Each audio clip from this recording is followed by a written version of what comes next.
সেই সমস্ত নিয়ামতের একটি নিয়ামত, অন্যতম নিয়ামত হলো জবান, মুখ। যে মুখ দ্বারা আমরা খাবার দাবার গ্রহণ করি, কথাবার্তা বলে থাকি, নিজের আবেগ অনুভূতির বিষয়টি ভাষার মাধ্যমে প্রকাশ করে থাকি, সেই কথাবার্তা বলা হলো আমাদের জীবনের জন্য বিশেষ বড় একটি আল্লাহ পাক রব্বুল আলামিনের দেয়া নিয়ামত। আল্লাহ পাক রব্বুল আলামিন কালামুল্লাহতে ইরশাদ করেন, ওয়া ইন তাউদ্দু নি'মাতাল্লাহি লা তুহসুহা। আমি আল্লাহ তোমাদেরকে যত সব নিয়ামত দ্বারা পরিবেষ্টিত করে রেখেছি, সেই সমস্ত নিয়ামতগুলো যদি তোমরা গণনা করা শুরু করো, লা তুহসুহা, আমার এত সব নিয়ামত, এত বেশি নিয়ামত তোমাদের জীবনকে পরিবেষ্টিত করে রেখেছে, যে সমস্ত নিয়ামতগুলো তোমরা কখনো গণনা করে শেষ করতে পারবে না। যা মানুষ কখনো নিয়ামতের কথা বলে, গণনা করে, লিপিবদ্ধ করে, কোনদিন মানুষ শেষ করতে পারবে না। এত সব নিয়ামত দ্বারা আল্লাহ পাক আমাদেরকে পরিবেশন করে রেখেছেন। আল্লাহ পাক রব্বুল আলামিনের অন্যতম নিয়ামতের একটি নিয়ামত হলো মুখ। যে মুখ দ্বারা আমরা কথাবার্তা বলে থাকি, যে সমস্ত কথাবার্তাগুলো আমরা বলি, সেই সব কথাবার্তার মধ্য থেকে ভালো কথাও আমরা বলি, খারাপ কথাও আমরা বলি। ভালো যেগুলো বলি সেগুলোর তো প্রতিদান বিনিময় আমরা ইহজগতে পরজগতে পাবই। খারাপ যে সমস্ত কথাবার্তাগুলো বলে থাকি, সেই সমস্ত কথাবার্তার আযাব, শাস্তি আমাদেরকে ভোগ করতে হবে। খারাপ কথাবার্তাগুলোর মধ্য থেকে একটি কথা হলো যে গীবত, যা প্রত্যেক শ্রেণীর মানুষই করে থাকে এবং প্রত্যেক শ্রেণীর মানুষ এই কথাও জানে যে সেটি গুনাহের কাজ। কিন্তু গুনাহের কাজ জানা সত্ত্বেও গীবত ছাড়া মানুষের জন্য বড় কঠিন হয়ে পড়েছে। আল্লাহ পাক রব্বুল আলামিন সূরাতুল হুজুরাতের মধ্যে ইরশাদ করেন, সূরাতুল হুজুরাতের 12 নম্বর আয়াতের মধ্যে আল্লাহ পাক রব্বুল আলামিন বলেন, ইয়া আইয়ুহাল্লাযীনা আমানু জিতানিবু কাসীরাম মিনাজ-যন। ইয়া আইয়ুহাল্লাযীনা আমানু, আল্লাহ পাক মুমিন সম্প্রদায়কে লক্ষ্য করে বলছেন, ইজতানিবু কাসীরাম মিনাজ-যন্নি, তোমরা বেঁচে থাকো ধারণা করা থেকে। ইন্না বা'দাজ-যন্নি ইসমুন, কেননা যে সমস্ত ধারণাগুলো আমরা করে থাকি, ওই সমস্ত ধারণাগুলোর অধিকাংশ ধারণাই হলো মিথ্যা। ইন্না বা'দাজ-যন্নি ইসমুন, কেননা মানুষ যে সমস্ত ধারণাগুলো করে থাকে, এই সমস্ত ধারণাগুলো হলো মিথ্যা ধারণা। ওয়ালা তাজাসসু, আল্লাহ পাক বলেন ওয়ালা তাজাসসু, ধারণাও করতে পারবে না এবং মানুষের দোষও তালাশ করা যাবে না। ওয়ালা ইয়াগতাব বা'দুকুম বা'দা, আল্লাহ পাক রব্বুল আলামিন বলেন ওয়ালা ইয়াগতাব বা'দুকুম বা'দা, এবং একজন অন্যজনের গীবত করা যাবে না। যদি কোনো মানুষের গীবত করে, তাহলে তার দৃষ্টান্ত আল্লাহ পাক নিজে দিয়েছেন সূরাতুল হুজুরাতের এই আয়াতে কারিমার মধ্যে। আইয়ুহিব্বু আহাদুকুম আন ইয়াকুলা লাহমা আখিহি মাইতা, আল্লাহ পাক বলেন আইয়ুহিব্বু, তুমি কি চাও, তুমি কি ভালোবাসো যে আইয়াকুলা লাহমা আখিকি মাইতা, তোমার মৃত ভাইয়ের গোশত তুমি ভক্ষণ করবে? যদি তুমি তোমার মৃত ভাইয়ের গোশত তুমি নিজে ভক্ষণ করতে যদি তোমার কাছে ঘৃণা লাগে, প্রস্তুত না থাকো, রাজি না হও, তাহলে তুমি তোমার অপর ভাইয়ের গীবত করাটাও সেরকম তোমার কাছে অপছন্দনীয় হতে হবে। একজন মানুষ আরেকজন মৃত মানুষের গোশত খাওয়াকে যেমন অপছন্দ করে, ঠিক তদ্রূপ ভাবে একজন মানুষ আরেকজন মানুষের গীবত করাটাও অপছন্দ করতে হবে যদি তুমি মুমিন হও। ওয়াত্তাকুল্লাহ, এবং আল্লাহকে ভয় করো। মানুষের পরনিন্দা করার ক্ষেত্রে, দোষ আলোচনা করার ক্ষেত্রে, মানুষের গীবত করার ক্ষেত্রে ওয়াত্তাকুল্লাহ, তোমরা আল্লাহকে ভয় করো। ইন্নাল্লাহা তাওয়াবুর রহিম, আল্লাহ পাক বলেন ইন্নাল্লাহা তাওয়াবুর রহিম, যদি পরনিন্দা করে ফেলো আল্লাহর কাছে তওবা করো, আল্লাহ পাক ক্ষমা করে দিবেন। আমাদের সমাজের মধ্যে গীবতের যে প্রচলন রয়েছে, গীবতের যে প্রত্যেকটি মানুষের স্বভাব রয়েছে, সেই স্বভাবের ক্ষেত্রে আল্লাহ রাসূল সাল্লাল্লাহু আলাইহি ওয়াসাল্লাম হাদিস শরীফের মধ্যে বিশ্লেষণ ভাবে উল্লেখ করেছেন গীবত কাকে বলা হয়। এখন আমাদের মানুষের বক্তব্য হলো যে হুজুর আমি এমন দোষের কথা বলেছি যে দোষের কথা আমি তার সামনেও বলতে পারবো, তার সামনেও বলতে পারবো, এবং কি জিনিসটি সত্যিকারে সে করেছে। মুসলিম শরীফের বর্ণনায় হযরত আবু হুরায়রা রাদিয়াল্লাহু তাআলা আনহু বলেন, عن أبي هريرة رضي الله تعالى عنه قال قال رسول الله صلى الله عليه وسلم أتدرون ما الغيبة قالوا الله ورسوله أعلم। বিশ্বনবী সাল্লাল্লাহু আলাইহি ওয়াসাল্লাম জিজ্ঞেস করলেন, ও আমার সাহাবারা, আতাদরুনা মাল গীবা, গীবত কাকে বলা হয় তুমি কি জানো? সাহাবায়ে কেরাম বললেন, আল্লাহু ওয়া রাসূলুহু আলাম। ইয়া রাসূলুল্লাহ, ইয়া হাবিবাল্লাহ, আমরা জানি না, আপনি আপনার আল্লাহ ভালো জানেন, সেই ব্যাপারে আমাদের কাছে কোনো জ্ঞান নেই। আল্লাহ রাসূল সাল্লাল্লাহু আলাইহি ওয়াসাল্লাম বললেন, যিকরুকা আখাকা, তোমার ভাইয়ের আলোচনা করা, তোমার ভাইয়ের আলোচনা করা, বিমা ইয়াকরাহু, যে আলোচনাটি সে যদি শুনতে পায় তাহলে তার মনে কষ্ট যাবে। অপর ভাইয়ের আলোচনা তার অগোচরে লুকোচুরি করে অন্য ভাইয়ের কাছে বলা, যে আলোচনাটি যদি সে শুনে তাহলে মনে কষ্ট পাবে, একে বলা হয় গীবত। সাহাবায়ে কেরাম আমাদের মতো মানুষ ছিলেন, যার কারণে সাহাবায়ে কেরাম আল্লাহ রাসূল সাল্লাল্লাহু আলাইহি ওয়াসাল্লামের কাছে প্রশ্ন করে বসলেন, ইয়া রাসূলুল্লাহ, ইন কানা ফি আখিহি মা আকুলু, আমরা যেমন বলি হুজুর তার আলোচনা তো করেছি, ঠিক সত্যি সে করেছে, এই দোষটি সে সত্যি করেছে, এই জন্য আমি বলেছি। আল্লাহ রাসূল সাল্লাল্লাহু আলাইহি ওয়াসাল্লামকে প্রিয় সাহাবায়ে কেরামরা প্রশ্ন করলেন, ইয়া রাসূলুল্লাহ, ইন কানা ফি আখি মা আকুলু, আমি যে দোষটি তার ব্যাপারে বলছি সেই দোষটি যদি তার ভিতরে থাকে, আল্লাহ রাসূল সাল্লাল্লাহু আলাইহি ওয়াসাল্লাম বললেন, যদি তুমি তার আলোচনা এমন ভাবে তার অগোচরে করছো যে আলোচনাটি সে শুনতে পেলে মনে কষ্ট পাবে, সে সত্যি সে কাজটি করেছে, ওয়াকাদ ইগবাতাহু, তাহলে তুমি তার গীবত করেছো। যদি সত্যি সে যে কথাটি বলছে সেই দোষের দোষী যদি সে সত্যিকারই হয়, তাহলে ওয়াকাদ ইগবাতাহু, তাহলে সেটিকে বলা হয় গীবত।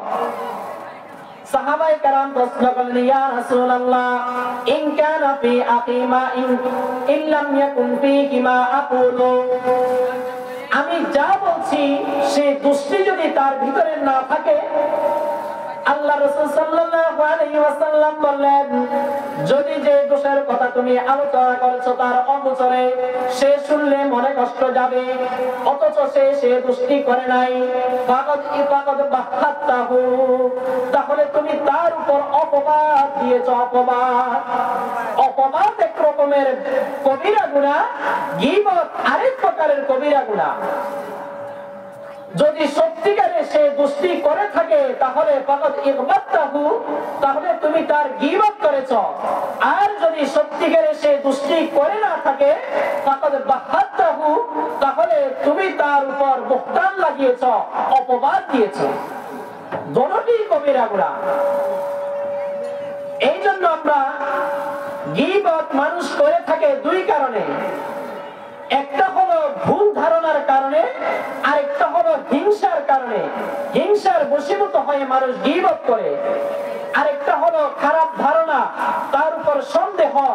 সে রাতে উঠেছে তাহাজ্জুদের নামাজ পড়ার জন্য, আমি ভেবেছি সে উঠেছে চুরি করার জন্য, অথচ তার কর্মে আর আমার ধারণার মধ্যে মা বাইনাস সামাওয়াতি ওয়াল আরদ, আসমান জমিনে যে পার্থক্য তার চেয়েও বেশি পার্থক্য রয়েছে।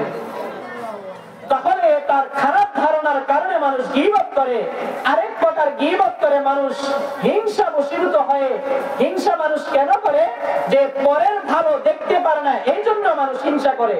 হিংসা করে তার গীবত করে, তার মান সম্মান নষ্ট করার চেষ্টা করে।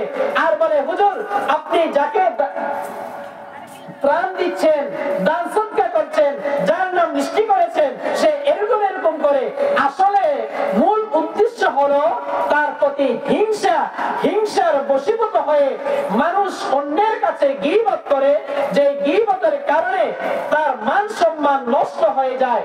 যদি তার পরনিন্দা অন্য মানুষের কাছে করতে পারে তাহলে সে অন্য মানুষের কাছে ছোট হয়ে যাবে।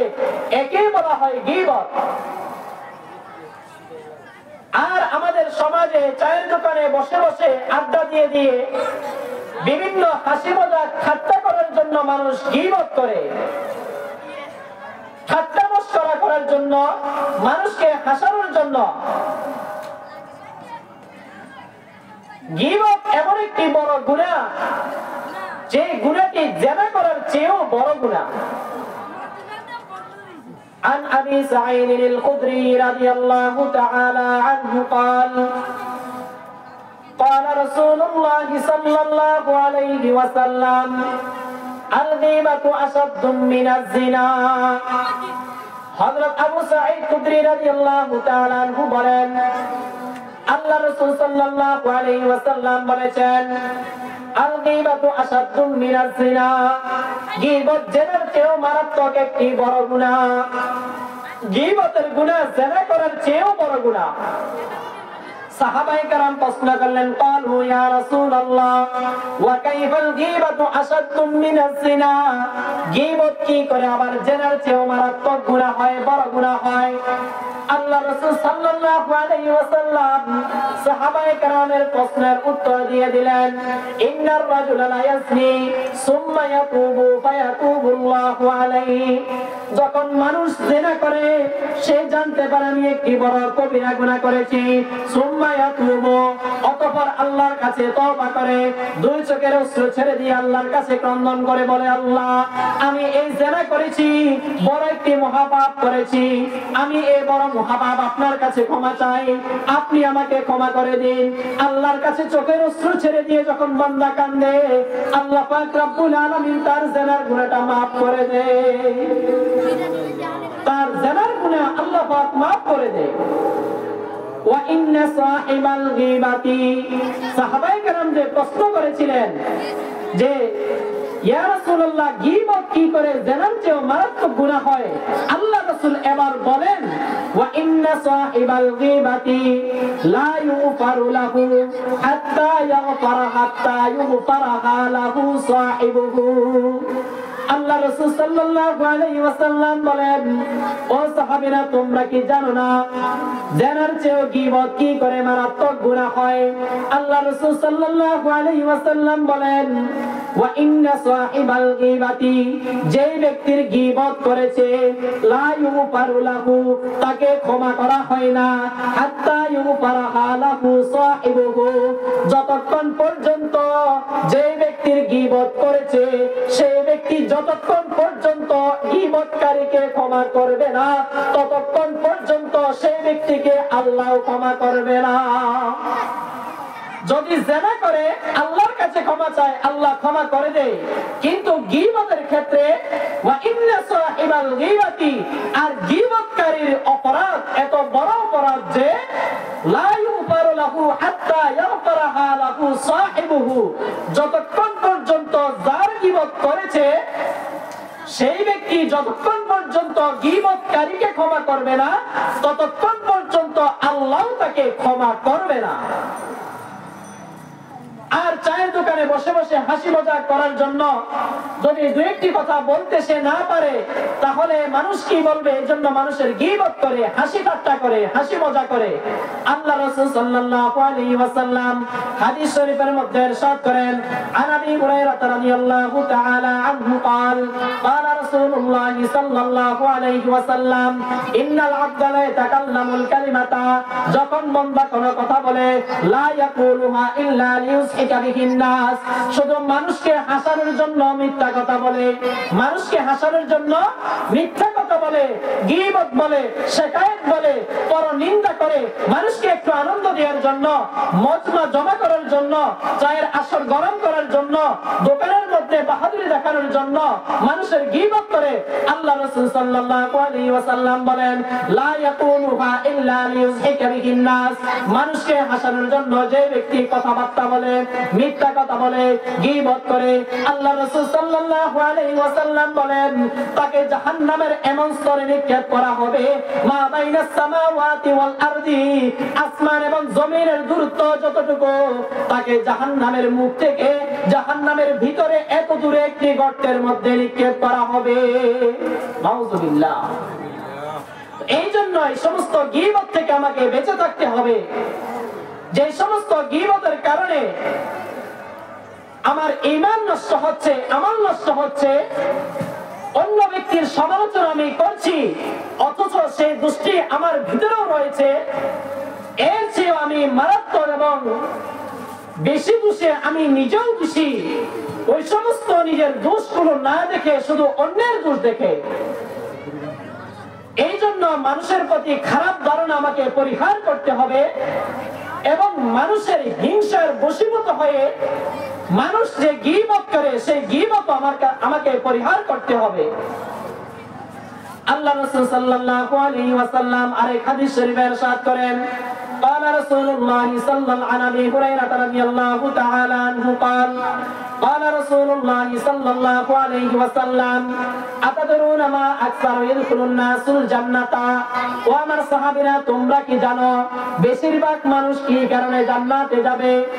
আল্লাহ রাসূল সাল্লাল্লাহু আলাইহি ওয়াসাল্লাম বলেন, দুইটা কারণে মানুষ, বেশিরভাগ মানুষ জান্নাতি হবে। যারা জান্নাতে যাবে বেশিরভাগ মানুষ দুইটা কারণেই জান্নাতি হবে। এক নম্বর কারণ হলো আত-তাকওয়া, এক নম্বর কারণ হলো তাকওয়াল্লাহি, যে ব্যক্তিরা আল্লাহকে বেশি বেশি ভয় করে, আল্লাহকে ভয় করার কারণে জান্নাতে যাবে। দ্বিতীয় নম্বর হলো হুসনুল খুলুকি, যাদের চরিত্র ভালো হবে, চরিত্রের কারণে মানুষ, বেশিরভাগ মানুষ জান্নাতে যাবে। যারা জান্নাতি হবে তাদের অধিকাংশই দুইটা কারণে জান্নাতে যাবে। একটা হলো তাকওয়াল্লাহ, আল্লাহকে ভয় করার কারণে, দ্বিতীয় নম্বর হলো হুসনুল খুলুকি, তাদের সৎ চরিত্র, উত্তম চরিত্র থাকার কারণে তারা জান্নাতে যাবে। সাহাবায়ে কেরামকে আল্লাহ রাসূল আবারও প্রশ্ন করলেন, আতাদরুনা মা আকসারু ইদখিলুন নাসুন নারা, তোমরা কি জানো যারা জাহান্নামে যাবে তাদের বেশিরভাগ মানুষ কি কারণে জাহান্নামে যাবে? আল্লাহ রাসূল সাল্লাল্লাহু আলাইহি ওয়াসাল্লাম বলেন, আল আজওয়াফান, দুইটা কারণে মানুষ যারা জাহান্নামে যাবে, দুইটা কারণে বেশিরভাগ মানুষ জাহান্নামে যাবে। এক নম্বর হলো আল ফামু, দ্বিতীয় নম্বর হলো আল ফারজু। দুইটা কারণে মানুষ যারা জাহান্নামে যাবে, বেশিরভাগ জাহান্নামী, দুই কারণে জাহান্নামে যাবে। একটা কারণ হলো যে আল ফামু মুখের কারণে, যে মুখ দিয়ে সে গীবত করেছে, শিকায়ত করেছে, মিথ্যা কথা বলেছে, এই সমস্ত কারণেই জাহান্নামে যাবে। এখন প্রশ্ন হলো যে হুজুর গীবত করেছি, গীবত থেকে কিভাবে পরিত্রাণ পেতে পারি? অনেকের গীবত করেছি যাদেরকে পাবো না। আল্লাহ রাসূল সাল্লাল্লাহু আলাইহি ওয়াসাল্লাম বলেন, ক্বালা রাসূলুল্লাহ সাল্লাল্লাহু আলাইহি ওয়াসাল্লাম, ইন্না মিন কাফারাতিল গীবাতি, গীবতের কাফারা হলো আন তাস্তাগফিরা লাহা, যে ব্যক্তির গীবত করেছো তার জন্য আল্লাহর কাছে ক্ষমা চাও, ওয়া তাকুলু, এবং বলতে থাকো, আল্লাহুম্মা গফির লানা ওয়া লাহু, হে আল্লাহ আমাকে ক্ষমা করে দেন, যার গীবত করেছি তাকেও ক্ষমা করে দেন। আল্লাহ পাক রব্বুল আলামিন আমাদেরকে গীবত থেকে হেফাজত করার, পরিহার করার, গীবত মুক্ত জীবন যাপন করার তৌফিক দান করেন। ওয়া আখির দাওয়ানা আলহামদুলিল্লাহি রাব্বিল আলামিন। আমার প্রিয় উস্তাদ মুহতারাম এসেছেন, আমরা যারা বাইরে ঘুরেফেরা করছি অতি সত্বর প্যান্ডেলে চলে আসি হুজুরের বয়ান শুনি। আসসালামু আলাইকুম ওয়া রাহমাতুল্লাহ।